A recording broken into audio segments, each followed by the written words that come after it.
हमारे कवि नरेंद्र मिश्र, उन्होंने कहा है, कवि की वाणी में युगबोध होता है, कविता का शब्द अग्नि बीज बोता है, कविता जब इनकलाब गाती है, गेहूं की बाली भी तलवार बन जाती है। भाई अग्निवेश शुक्ल के कृतित्व और व्यक्तित्व से यह बात स्पष्ट होती है। काल पुरुष का मौन अनुचर जब कवि सम्मेलन के इस वर्तमान कुंवारे क्षण को अतीत की सुनहरी चुनरिया से ढक देगा, तो भाई अग्निवेश शुक्ल की कविताएं आने वाली पीढ़ियों को के सामने पौरुष और पराक्रम को परिभाषित करती रहेंगी। बस इतना ही अग्निवेश शुक्ल को आवाज देना चाहता हूं। एक बार जोरदार तालियों। अब तो कोई भूमिका बनाने की भी जरूरत नहीं है, जो मैं बनाया करता था। एक आवाहन है, अब आरक्षण पर बहुत सारी कविताएं सुनने को मिल रही हैं आपको, लेकिन उनमें भी आरक्षण की तरफ संकेत है, उस दुर्व्यवस्था की तरफ संकेत है। मेरी कविता में आज भी एक बुनियादी फर्क है कि इसमें एक आवाहन है, उत्तेजना है, इसीलिए शायद इससे लोग ऐतराज करते हैं। खैर, ये कविता आप सबको नजर, आपके आदेश पढ़ रहा हूं, इसलिए सो न जाइएगा, तो मैं पढ़ते पढ़ते ऊब चुका हूं इस कविता को। सुने कि अधिकारों के लिए क्रांति का बिगुल बजाना ही होगा, और अब तो मेरी पीढ़ी को कुछ लहू बहाना ही होगा। अधिकारों के लिए क्रांति का बिगुल बजाना ही होगा, और अब तो मेरी पीढ़ी को कुछ लहू बहाना ही होगा। कि इस धरती के कण कण पर ऋण है जिनके बलिदानों का। इस देश का निर्माण, इस समाज का निर्माण सबने मिलकर किया था। ब्राह्मण, क्षत्रिय, वैश्य, शूद्र, चारों वर्ण साझेदार थे। इसलिए इन पंक्तियों को कहने का अधिकारी हूं कि इस धरती के कण कण पर ऋण है जिनके बलिदानों का, और आज यहां शोषण होता है उनकी ही संतानों का। तो आरक्षण अयोग्य के सर पर राज मुकुट धर जाता है, और योग्य भूखा प्यासा फुटपाथों पर मर जाता है। आरक्षण अयोग्य के सर पर राज मुकुट धर जाता है, और योग्य भूखा प्यासा फुटपाथों पर मर जाता है। और जीने का हक लेना है तो उठो राम के वंशधरो, आरक्षण के इस रावण को तुम्हें मिटाना ही होगा, और अब तो मेरी पीढ़ी को कुछ लहू बहाना ही होगा। अधिकारों के लिए क्रांति का बिगुल बजाना ही होगा। सुनिएगा, आरक्षण की तरह तरह से परिभाषाएं हो रही हैं, अपनी सफाइयां दे रहे हैं वो इस व्यवस्था को लादने वाले, लेकिन इसकी असलियत तब भी वही थी और आज भी वही है कि यहां जाति के आधारों पर सुविधाएं बंट जाती हैं। यहां जाति के आधारों पर सुविधाएं बंट जाती हैं, और जबकि रेल के नीचे कुंठित प्रतिभाएं कट जाती हैं। यहां जाति के आधारों पर सुविधाएं बढ़ जाती हैं, जबकि रेल के नीचे कुंठित प्रतिभाएं कट जाती हैं। और ये कैसा शासन है जिसमें समता का व्यवहार नहीं, और ये वोटों की राजनीति है, ये हरिजन उद्धार नहीं। ये कैसा शासन है जिसमें समता का व्यवहार नहीं, और ये वोटों की राजनीति है, ये हरिजन उद्धार नहीं। और श्रेष्ठ नस्ल के श्रेष्ठ रक्त की यदि पहचान करानी है तो खूनी फरसा परशुराम को पुनः उठाना ही होगा, और अब तो मेरी पीढ़ी को कुछ लहू बहाना ही होगा। अधिकारों के लिए क्रांति का तूर्य बजाना ही होगा।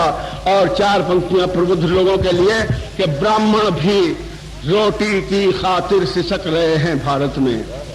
ब्राह्मण भी रोटी की खातिर सिसक रहे हैं भारत में, और क्षत्रिय भी चीथड़े लपेटे भटक रहे हैं भारत में, और वैश्यों के आंगन में भी निर्धनता का अंधियारा है। शूद्रों का ही नहीं, अभावों में सबका सजियारा है। और फिर भी सिर्फ हरिजनों पर ही सत्ता की हमदर्दी क्यों? इस जलते सवाल का उत्तर तुम्हें बताना ही होगा, और अब तो मेरी पीढ़ी को कुछ लहू बहाना ही होगा। अधिकारों के लिए क्रांति का बिगुल बजाना ही होगा। कभी इस बेरोजगारी से तंग आकर जब चंबल में पढ़े लिखे लोग चंबल को कूदते हैं, तो इन पंक्तियों का जन्म होता है कि शिक्षा तक जुड़ गई आज अपराधों की परिपाटी में। शिक्षा तक जुड़ गई आज अपराधों की परिपाटी में और पढ़े लिखे तक पहुंच रहे हैं और चंबल की घाटी में, तो बतलाओ दायित्व तो भला ये किसके सर पर जाता है और ऊंचे कुल की प्रतिभाओं को डाकू कौन बनाता है? तो लिखी गई तकदीर हमारी जहां जुल्म की स्याही से और संविधान के उस पन्ने को हमें जलाना ही होगा। और अब तो मेरी पीढ़ी को कुछ लहू बहाना ही होगा, अधिकारों के लिए क्रांति का बिगुल बजाना ही। एक कारण और है, ये पंक्तियां मेरे कवि की कम, मेरे व्यक्ति की ज्यादा हैं। अगर आपके व्यक्ति की हो तो आप आशीर्वाद दीजिएगा पूरी तरह से, पूरी उत्तेजना से। एक कारण और भी इस व्यवस्था से लड़ने के लिए कि जरूरी नहीं कि हम भूखे मर रहे हों, लेकिन फिर भी क्योंकि अन्याय है और कभी हमारे पुरखों ने सर नीचे नहीं झुकाया था, कभी हमारे पुरखों ने सर नीचे नहीं झुकाया था और अपने ऊपर किसी जुल्म को सहन नहीं कर पाया था, तो अभी नसों में उसी रक्त की आन पुरानी जिंदा है। अरे खबरदार हो जाओ शासको, अभी जवानी जिंदा है। अभी नसों में उसी रक्त की आन पुरानी जिंदा है और खबरदार हो जाओ शासको, अभी जवानी जिंदा है। कि यदि इस युग में भी कोई चाणक्य प्रतिज्ञा कर बैठा तो मगधराज को हठ धर्मी का मोल चुकाना ही होगा। सबसे ज्यादा सराही है पूरे देश में, सुनेगा। मैंने एक कल्पना की थी कि पूरी निरंकुशता अराजकता की तह में कहीं आरक्षण रिजर्वेशन तो नहीं है, यह सिद्ध करने की कोशिश मात्र इन हल्की फुल्की पंक्तियों में है। इसका कारण क्या है मित्रों अराजकता का? कि घिसट घिसट कर पास हुए 33% लेकर, घिसट घिसट कर पास हुए, घिसट घिसट कर पास हुए वो डीएम मिस्टर घासी है। घिसट घिसट कर पास हुए वो डीएम मिस्टर घासी हैं और प्रथम श्रेणियों के सवर्ण बस क्लर्क और चपरासी हैं।